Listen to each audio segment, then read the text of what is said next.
Anda boleh setuju dan tidak setuju dengan pemahaman ini semua. Tapi itulah fikih.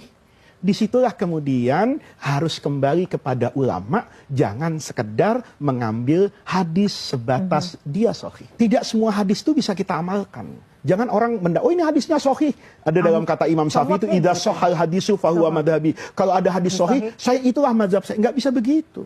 Kita harus yakin dulu Imam Syafi'i itu baca hadis itu, kemudian pemahamannya seperti apa.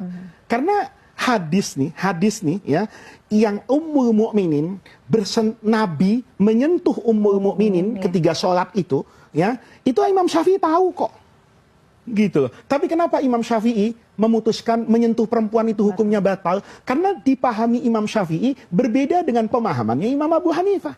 Kata Imam Syafi'i, boleh jadi Rasulullah ketika menyentuh Aisyah itu ada hailnya, kan ada bajunya, bukan kulitnya.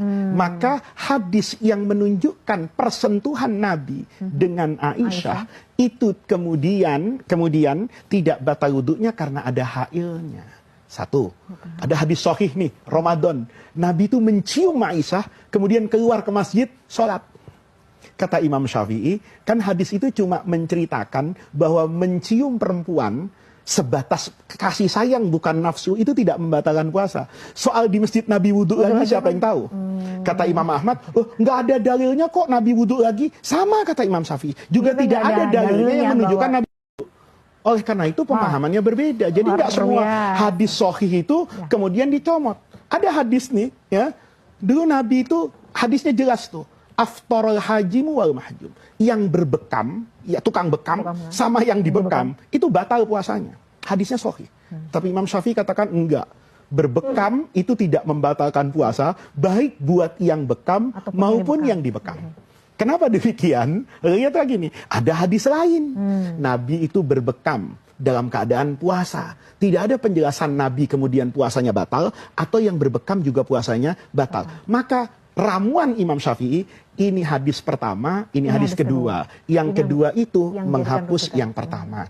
Atau ada takwilnya. Bisa jadi yang membekam itu kemudian terkena darah, mulutnya misalnya masuk ke kerongkongan jadi batal. Bisa jadi orang yang dibekam kemudian lemes, dia pusing, maka dia berbuka. Nah, itu semua kemungkinan. Anda boleh setuju dan tidak setuju dengan pemahaman ini semua. Tapi itulah fikih. Disitulah kemudian harus kembali kepada ulama, jangan sekedar mengambil hadis sebatas dia sahih. Kalau ada orang menyalahkan Imam Syafi'i, sudahkah dia belajar seperti Imam Syafi'i? Sudahkah dia memiliki fondasi keilmuan seperti Imam Syafi'i? Jangan hanya karena pengetahuan, bukan ilmu nih. Pengetahuan seperti baca buku 1 bulan, 2 bulan, setahun, 2 tahun, jadi LC, jadi MA, jadi doktor, kemudian bisa menyalah-nyalahkan orang yang punya dedikasi keagamaan seperti ini. Jadi harus juga rendah hati dalam menyikapi ilmu ini. Islam itu tidak dibangun dengan hadis sahih.